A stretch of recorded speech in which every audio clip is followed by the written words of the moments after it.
los brazos abiertos. Pereira, capital del Este. ATESA de Occidente, comprometidos con el medio ambiente.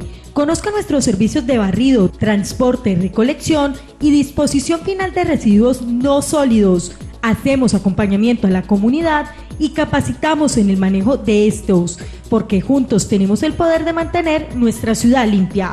ATESA de Occidente, eres tú, soy yo, somos todos. En síntesis, todos los temas importantes que tienen para contarnos los personajes de la región, del país y del mundo están en Síntesis. En Síntesis, con la conducción de la periodista Ángela María Villegas. Vea En Síntesis los domingos a las 6 de la tarde, con reemisión los martes a las 9 de la noche por el canal CNC. Hola, muy buenas tardes. Les doy la bienvenida al programa institucional de entrevistas del canal CNC. Hoy me acompaña el director de la Corporación Autónoma Regional de Risaralda Cárdenas, el doctor Julio César Gómez Salazar.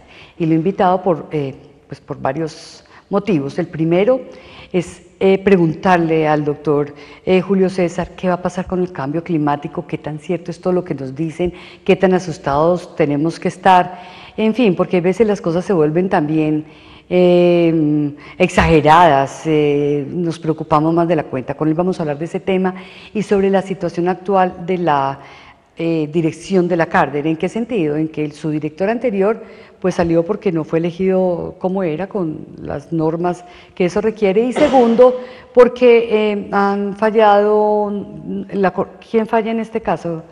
El Consejo de Estado. El Consejo de Estado ha dicho que tiene que ser, que el nuevo director tiene que ser con las personas que estaban antes, pues que querían ser directores de esa institución. Doctor Julio César, buenas tardes y bienvenido a nuestro programa nuevamente. Ángela, buenas tardes, y a su inmensa audiencia, muy buenas tardes. Salimos de una vez de la Cárdenas, de los problemas que está teniendo hoy la Cárdenas, porque nadie sabe qué va a pasar. Primero se dijo que podía ser cualquiera, después dijeron que solamente los que ya habían aspirado, después dijeron que uno de ellos no podía, que no tenía la hoja de vida que era. Entonces, ¿qué es lo que realmente está pasando en la dirección de la Cárdenas y qué tanto afecta el funcionamiento de la institución? Bueno, voy a explicarlo de una manera rápida pero muy concreta.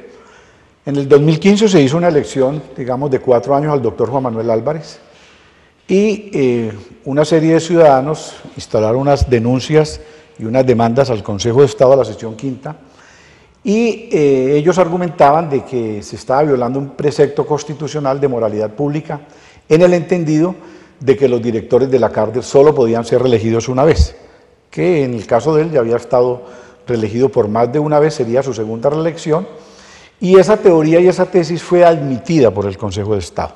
En su sala electoral viene la suspensión, hay un encargo, y digamos de los reclamadores o las personas que hicieron las demandas, hubo una demanda, recordemos que el derecho administrativo es rogado, de que la nueva elección se hiciera solo con los que habían participado en la convocatoria del 2015, a juicio del magistrado ponente, eso podría ser posible, lo llevó a la sala, salió favorecido y salió una sentencia modulada.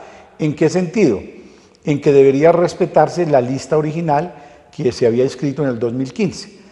En este momento está en ese proceso, hay una serie de reclamaciones, hay unos actuantes que consideran de que debe de abrirse la elección, y en este momento, digamos, se está en consultas, y en mi caso personal, yo he impetrado una tutela partiendo de 2 preceptos, una violación al artículo 40 de la Constitución colombiana. Que dice que todos tenemos derecho. Exactamente, la posibilidad es de elegir y ser elegido. Y lo segundo es que no estamos de acuerdo con la modulación del Consejo de Estado, toda vez que si se cayó el acto administrativo secundario, el primario también debe de caerse totalmente. Pero vuelvo y repito, estamos muy tranquilos esperando que sean los jueces en un Estado de Derecho los que definan finalmente qué es lo que va a pasar con la dirección de la corporación. Pero entonces eso ya pues podemos estar hablando del año entrante, ya muy complejo que este año se falle. Si uno mira, digamos, el ritual procesal de cada una de las actuaciones que han metido a las diferentes personas, uno creería de que este es un procedimiento que todavía puede tardar 2 o 3 meses, porque hay que redefinir o definir las recusaciones, mirar qué es lo que va a pasar con la tutela. Ajá. Entonces yo sí creo que esto no es pues para la otra semana, como algunos lo vienen pensando o diciendo, sino que este es un proceso que necesita, digamos, dentro de la dialéctica procedimental, unos tiempos. Lo que también quiero informarle a la opinión pública es que el Consejo Directivo, a través de una estrategia, digamos, de prudencia, lo que yo llamo una espera dinámica, se ha venido tomando los tiempos para resolver cada uno de los acápites, porque tampoco es justo uno someter a una institución de semejante prestigio a un nivel, digamos, de interinidad que podría en algún momento caer a raíz de tomar decisiones precipitadas. Pero en este momento hay intereses como políticos en ese sentido, pues me imagino. Yo creo que la política siempre es bienvenida. Yo creo que el ejercicio de la democracia está en el ejercicio de hacer una entendida y sana política. Yo realmente no me siento pues, ni agobiado, ni perseguido, ni maltratado. Por el contrario, infinita generosidad del Consejo Directivo, que sea hasta la oportunidad de agradecerle al Consejo Directivo y a su gobernador, al doctor Sigifredo Salazar, por el voto de confianza en nuevamente reiterarme el encargo que tengo inicialmente desde el 15 de marzo, y hoy todavía nuevamente el Consejo Directivo me ha dado ese voto de confianza para que siga al frente del Consejo Directivo, mientras que se dirimen los conflictos, las disputas o las interpretaciones jurídicas. Bueno, doctor Julio César, digamos que ahí concluimos ese tema y lo concluimos de qué manera, diciendo que está demorado, digamos que hay cosas legales que tienen una espera y que esto no lo sabremos, digamos que estaremos en otro escenario febrero, marzo del año entrante. Yo me imagino que sí, por los tiempos, porque hay notificaciones personales, etcétera, que eso van dilatando, digamos, el proceso. Doctor Julio César, lo he invitado básicamente porque quería hablar del cambio climático, porque cada que hablan del cambio climático, que es un tema ya generalizado y casi que es el tema de opinión de los programas nacionales e internacionales, pues a uno se le va llenando como el cerebro de preocupación, y entonces ¿qué? ¿No vamos a tener agua? ¿Sí vamos a tener agua? No, esto está muy horrible. Y en una reflexión que me hice de no pensar en eso, de tratar de hacer lo que yo pueda, pues como no pensar en eso, pero sí quiero que usted me cuente qué tan grave es y cómo puede afectar un cambio climático. Lea, por ejemplo, que Bogotá en 6 años tendrá 2 grados más, que es muchísimo para 2 grados en 6 años, en este sector, en el eje cafetero, digamos. Bueno, Ángela, yo tengo que partir de una afirmación. El cambio climático es una realidad. Está con nosotros, está instalado hace 8 años. Los ciudadanos todavía no lo han percibido. ¿Qué está instalado hace 8 años? Está instalado el fenómeno de variabilidad. Hace 8 años en el eje cafetero y en la zona andina solo hemos tenido 2 climas, fenómenos de sequía y fenómenos de lluvia. Entonces estamos en un fenómeno exagerado de sequía que se llama fenómeno de Niño, y hemos tenido un fenómeno de lluvias recurrentes, por lo menos del 2009 al 2012, estuvimos, digamos, anegados de lluvias por más, lo que nosotros llamamos en meteorología periodos de lluvia de más de 100, 150 años, y en los últimos 3 años tuvimos 38 meses de un fenómeno de Niño instalado, donde tuvimos el 60% de menos de aguas, de precipitaciones. Sí, de temperaturas impresionantes. Claro, de golpes de calor, tuvimos unos fenómenos de temperaturas por encima de 35 grados cuando el promedio es 25, 27, y donde tuvimos periodos de sequía muy largos, y eso pues tuvo como resultado abatimientos, sequías de muchos de los cuerpos de agua. Tuvimos más de 400 acueductos rurales que salieron de funcionamiento, a pesar de que Risaralda es un departamento excelentemente bien protegido. Yo lo digo sin exageración que Risaralda es el departamento más verde de Colombia. Un departamento de escasos 340.000 hectáreas, tener dedicadas a la conservación 150.000, con sus planes de manejos, con sus la mitad del departamento. La mitad del departamento es un departamento dedicado a la conservación. Por eso tenemos títulos ambientales tan importantes, como el único bosque modelo para el mundo en Colombia, es Risaralda.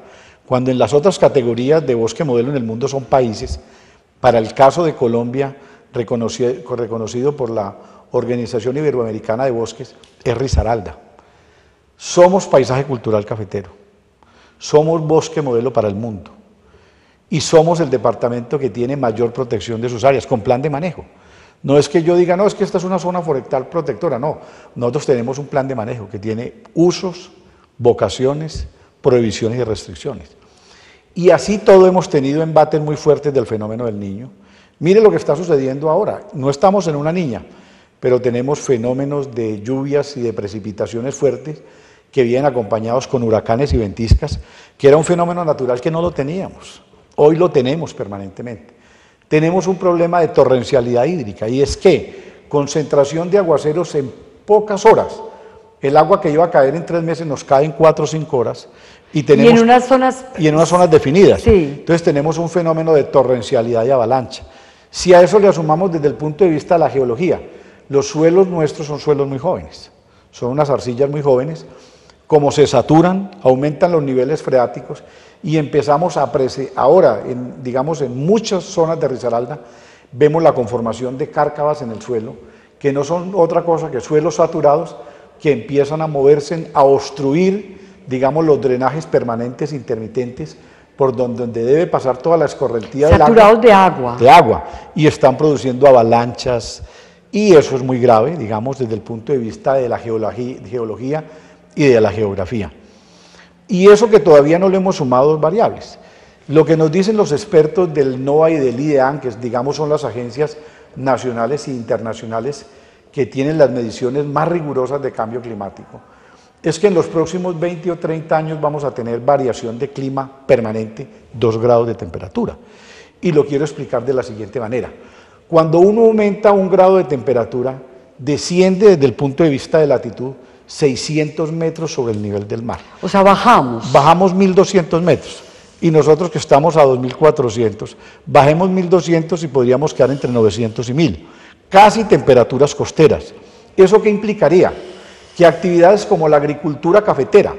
De hecho, cuando usted habla con los cafeteros de Altagracia, de Arabia, de Combia, de Tribunas, ellos dicen, estamos en cosecha, pero el 40% de nuestra cosecha es de mala calidad. Lo que ellos llaman una charrasca. Está quemada por las temperaturas, porque el café está entre 24 y 25 grados centígrados. ¿Y eso en qué tiempo se da? ¿En qué tiempo? Pues nos están diciendo que en 20 años, y eso pareciera ver que es una cosa apocalíptica y es una realidad. De hecho, ya los caficultores están migrando a las zonas, digamos, de altura. No es nada raro que en muy pocos años veamos sembrado café en la laguna del Otún, porque si las condiciones de variabilidad climática nos siguen, digamos, agobiando y nos siguen atacando, ¿de qué manera? Pues vamos a tener un problema gravísimo, sobre todo en los suelos, en la agricultura, en la vocación de usos.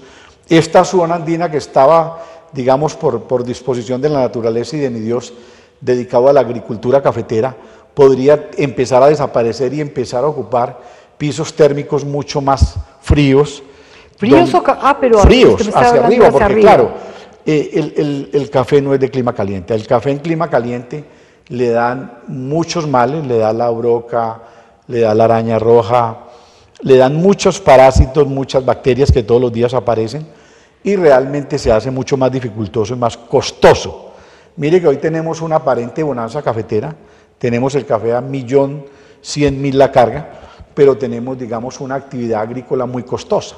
Y eso también un poco, digamos, a unas malas prácticas agrícolas. Nosotros retrotraímos el árbol de la actividad cafetera. Nosotros que somos de esta zona cordillerana y campesinos, recordábamos cómo el árbol estaba muy bien asociado a la actividad agrícola.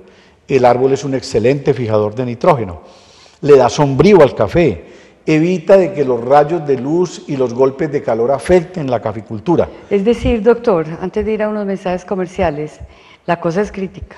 La cosa es muy grave. Y mire, yo lo decía en estos días hablando con la gente del IDEAN y de la estación de hidrología del IDEAN. Estamos en invierno y si tú miras los cuerpos de agua, todavía no se han recuperado, todavía tienen niveles de estiaje del 40%.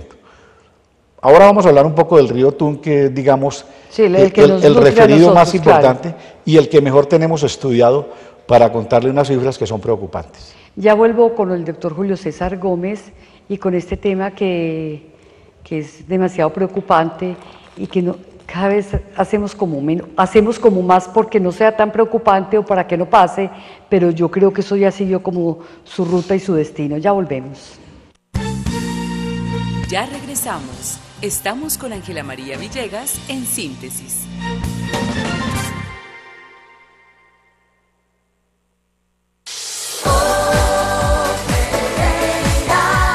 Pereira, capital del eje. Pereira, capital del eje. Todos unidos siempre dando lo mejor.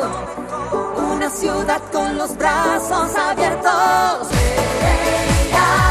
Pereira, capital del eje. ATESA de Occidente, comprometidos con el medio ambiente. Conozca nuestros servicios de barrido, transporte, recolección y disposición final de residuos no sólidos. Hacemos acompañamiento a la comunidad y capacitamos en el manejo de estos, porque juntos tenemos el poder de mantener nuestra ciudad limpia. ATESA de Occidente, eres tú, soy yo, somos todos.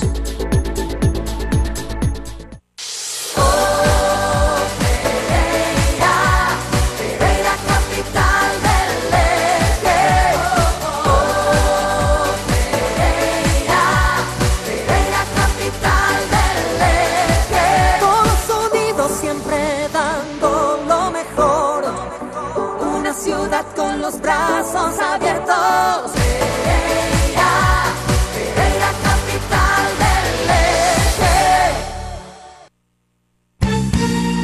eje. Estamos presentando En Síntesis con Ángela María Villegas. Estábamos con el doctor Julio César Gómez, director de la Cárder, hablando del cambio de, ¿cómo se llama eso? ¿Un cambio qué? El cambio climático, el tema de variabilidad climática. Sí, pero aparte de eso, no es solo climático, porque afecta No es de todo, es que absolutamente eso todo. afecta a todo. Yo creo que hasta el cerebro humano. Todo. Doctor Julio César, me ha llamado poderosamente la atención que salga Trump una vez elegido a decir: a mí ese tema poco o nada me interesa. Eso, digamos, que agravaría, pues, o triplicaría la crítica situación en la que ya estamos. Claro, la gravedad del problema es que todavía, digamos, en la conciencia colectiva, en el imaginario de los ciudadanos está la creencia de que la solución está en las decisiones que tomen las grandes corporaciones o los políticos que definen el rumbo del planeta.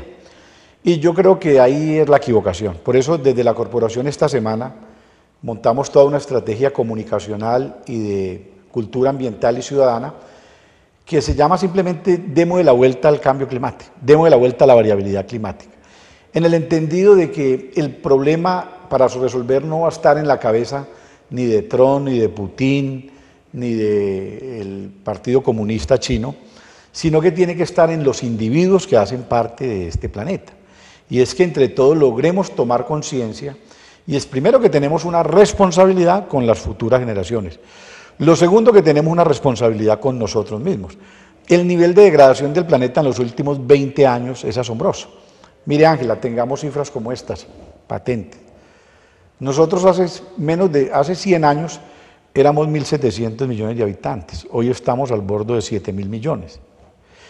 En 100 años... ¿Éramos cuántos, perdón? 1.700 millones de habitantes. ¿Y ahora estamos en? 7.000 millones. Sí. Y lo que nos dicen los informes econométricos de crecimiento de la población, vamos a llegar a 14.000 en 30 años. Gravísimo. Hace 100 años no consumíamos combustibles fósiles, no teníamos desarrollo de la industria. Y en menos de 100 años hemos logrado un nivel de degradación y le hemos dado un nivel de entropía al planeta muy grave. Entonces lo que nosotros debemos de hacer es, si nosotros vemos que la codicia individual del hombre es infinita, de que los mercados y los modelos económicos del mundo solo piensan en el crecimiento, y cuando uno dice una sociedad crece, ¿crece contra qué? Contra recursos naturales. Si yo construyo más casas, pues lo que voy a hacer es degradar más bosques, sí, voy a necesitar más árboles, pero voy a contaminar más agua. Es una realidad, el que más tiene, más quiere, y está en este caso, los industriales, los constructores, que piensan en más, en dejar menos espacios verdes y en dejar menos, no pasa absolutamente nada, doctor Julio César. No, y mire la preocupación, Ángela. Uno ve que, por ejemplo, los planes de ordenamiento territorial de aquí y de todas las ciudades del mundo son pensando en un crecimiento, y uno escucha el discurso de los constructores y a uno le da preocupación en el entendido de que Ellos hablan de su nivel, digamos, de su sector económico, que es muy importante. Pero su sector económico le aporta, digamos, una tasa muy alta a la degradación del medio ambiente. Porque cuando yo construyo vivienda, ¿qué hago? Pues todos los días tumbo montañas, contamino más agua, necesito más recursos naturales, Claro. necesito más recursos mineros, tienen que ir más a los ríos a extraer materiales, a las canteras, los vidrios se hacen disi-lisi, en fin, es digamos una contradicción. Y cuando uno mira cuál es, digamos, la vocación de preservación y de conservación desde el punto de vista de la arquitectura y del desarrollo constructivo de las ciudades, uno ve que no hay un aporte significativo de los constructores. Hablemos del recurso hídrico en el caso de Pereira. Hace 5 años, cuando yo llegué a la corporación, todos los informes sobre sostenibilidad hidrológica del río Tun nos hablaba de que tenemos agua para los próximos 200 años para una población igual o mayor a 2 millones de habitantes. Cuando nosotros en estos años hemos hecho modelaciones hidrológicas, digamos, de variables de sostenibilidad y de crecimiento del río Tun, uno podría fácilmente decir y afirmar que la cuenca del Otún ya está agotada. Porque ¿quién nos dijo el fenómeno del Niño? La cuenca del río Tun bajó hasta 4 metros. El caudal ecológico son 3.5. Pereira necesita 1.7. La empresa de energía necesita 2. Realmente el río Tun es un río muy querido, que lo amamos todo, pero realmente no es tanta belleza. Y es todo producto a todo lo que está sucediendo en el universo. Revisemos la laguna del Otún. Es una laguna que hoy tiene un nivel de abatimiento por lo menos de un 40%. Si en los próximos 20 años desaparece todo el casquete polar y glaciar del Parque Nacional Natural Los Nevados, lo que vamos a tener es una laguna todos los días con menos resiliencia para entregarle agua al Otún. Así tengamos una cuenca de 30.000 hectáreas dedicadas a la conservación. Pero ¿qué pasa en la cuenca del Otún? Que la cuenca del Otún es una cuenca de pendientes, es una cuenca falduda, donde el nivel de retención de suelos no es lo suficiente, se han eliminado muchos humedales por la acción antrópica del hombre y tenemos un fenómeno de variabilidad muy grande que le está dando muy duro al casquete polar. En 10 años nosotros perdimos 10 kilómetros cuadrados de casquete polar, hoy tenemos unos 7, 2.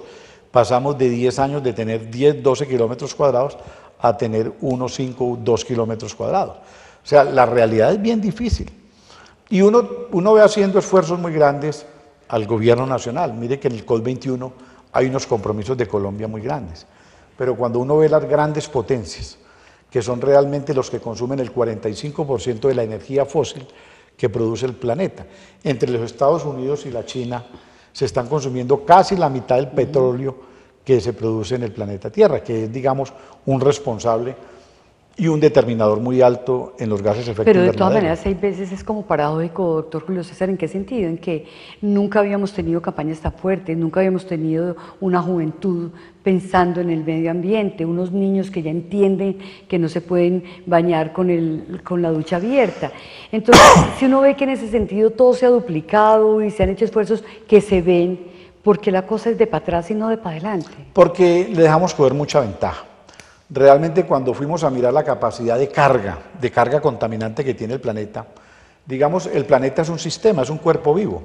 Cuando nosotros producimos a través del desarrollo industrial, que es muy grande, es muy acelerado, y por eso nos maravillamos de la inteligencia del hombre, cómo logró un desarrollo tan importante en tan corto tiempo, es que es realmente maravilloso, pero también en contra de ¿qué? De una degradación universal muy fuerte, y cuando uno ve lo que tiene el planeta naturalmente, para hacerle, digamos, esa compensación y ese equilibrio de sostenibilidad. Por ejemplo, ¿cómo logramos nosotros bajar gas de efecto invernadero? Primero, teniendo hoy prácticamente a nivel industrial lo que uno llama una emisión neutra. Si yo produzco 32 toneladas de gas de efecto invernadero, ¿yo cómo lo voy a compensar? Entonces tengo que sembrar tantos millones de árboles. Tengo que sembrar mucho más árboles en el trópico, acá, no en los polos. Okay. Porque nosotros pensamos por muchos años de que la salvación nuestra eran los bosques boreales, que son los que están en los polos. Y después de muchos estudios y de muchos análisis, nos dimos cuenta que la capacidad de absorción y de reconversión de oxígeno y de captura de CO2 de esos bosques boreales son muy pocas, son del 17%, mientras que los bosques del trópico, por tener muy buena luminosidad todo el año, pues son bosques realmente muy competitivos para el tema de la captura de gas de efecto invernadero. Tenemos los océanos también como determinadores de gas de efecto invernadero, de que digamos son grandes depósitos de gas de efecto invernadero, monóxido y dióxido, y los páramos, que todos los días son menos. Pero cuando uno mira, digamos, el desbalance, lo que yo tengo para recuperar frente a lo que yo estoy contaminando, siempre la contaminación es mayor. Y por eso hoy hemos creado en el planeta, o digamos en el planeta Tierra, la película o una especie de carga de gas de efecto invernadero que está produciendo un fenómeno de refractación, el efecto Marquesina, que hace que la Tierra esté más caliente y que estemos modificando ecosistemas sustanciales tan estratégicos y tan importantes para el hombre. ¿Y entonces uno dónde tiene que ir a vivir o qué se Pues tiene mire que eso hacer, eso no es un cuento de ciencia ficción. La NASA y muchas agencias espaciales están buscando qué planeta puede tener una vida similar a la Tierra o que podamos crear ecosistemas y digamos bioclimas parecidos al de la Tierra, y no se le haga raro que en muy corto tiempo, en 30 o 40 años, estemos emprendiendo expediciones a alguno de los planetas o de las galaxias, como cuando Cristóbal Colón se vino a buscar las Indias y llegó a América y no volvieron. ¿cuánto costará un trasteo de aquí a Marte? Bueno, yo creo que ese es un desafío que tiene el hombre, y de ahí que uno dice las premoniciones que nos hacían en muchas de las películas de ciencia ficción, lo que nos dijo los Simpsons hace 20 años, que predijo el SIDA, Donald Trump y el cambio climático, y no creímos, y los Simpsons lo hicieron a través de sus formidables e inteligentes tiras cómicas. Pues realmente yo creo que el hombre hoy tiene que todos los días trabajar con mucho más ímpetu, y de ahí que en la corporación nosotros siempre consideramos de que el tema ambiental y el tema de cultura ciudadana tiene que ser de todo hombre, desde que se levanta por la mañana, la forma de relacionarse con los recursos naturales. Yo creo que debe ser todos los días un llamado a la conciencia, y yo creo que es muy importante. Y lo que tú decías ahora, hoy tenemos una juventud y unos niños mucho más conscientes, tienen el chip tecnológico y ambiental ya incorporado en el imaginario. Yo creo que eso es una ayuda fabulosa para ayudar a formar a esta generación nuestra, que es un poco la generación Maleducada, claro, necia, del anarquista. Del use y tire. Sí. No es una generación que está pensando en los reusos. Tenemos todavía muy malas culturas y, digamos, muy mala vocación desde el punto de vista ambiental, y yo creo que todavía hay una gran esperanza de que el hombre, de que la industria, de que los países, de que los ciudadanos, de que la nación, los hombres de los países, empecemos a tomar una conciencia individual de tener una emisión neutra. Doctor Julio César, muchísimas gracias, supremamente interesante el análisis que usted nos acaba de hacer de lo que puede influir el cambio climático en esta región de la zona cafetera. Puede influir inclusive más que en otras zonas del país. Claro que sí, por la proximidad al chocobio geográfico. Bueno, yo no tengo sino que, yo hay veces quiero no pensar en eso, pero pues claro, estamos rodeados de ese tipo de información. A ustedes muchísimas gracias por habernos acompañado, amigos del medio ambiente, y los espero el próximo domingo con otro invitado especial. Muchas gracias. ATESA de Occidente, comprometidos con el medio ambiente. Conozca nuestros servicios de barrido, transporte, recolección y disposición final de residuos no sólidos. Hacemos acompañamiento a la comunidad y capacitamos en el manejo de estos, porque juntos tenemos el poder de mantener nuestra ciudad limpia. ATESA de Occidente, eres tú, soy yo, somos todos.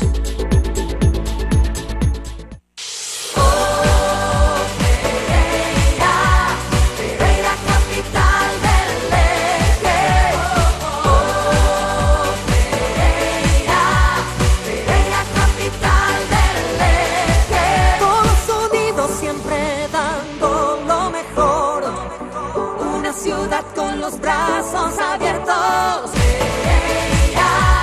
Pereira, capital del